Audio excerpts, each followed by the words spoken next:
Hold the extension table firmly and pull it off to the left.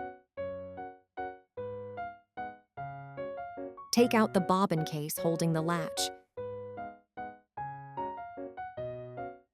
Take out bobbin. When installing the bobbin case, the pin on the case should fit into the gap of the shuttle race. Pull up the spool pin. Place a spool of thread on the spool pin.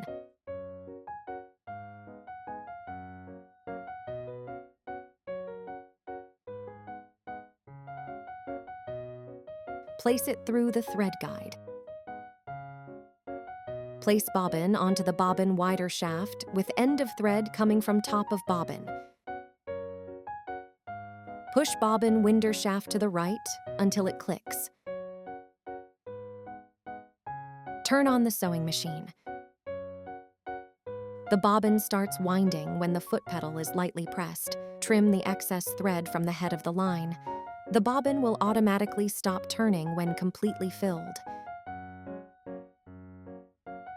Push shaft to the left to remove bobbin and cut thread.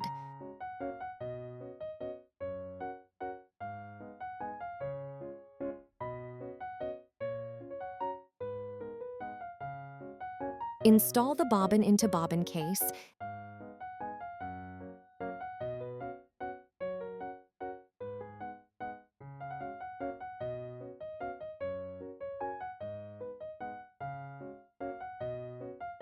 and pull the thread into the groove in the bobbin case slot.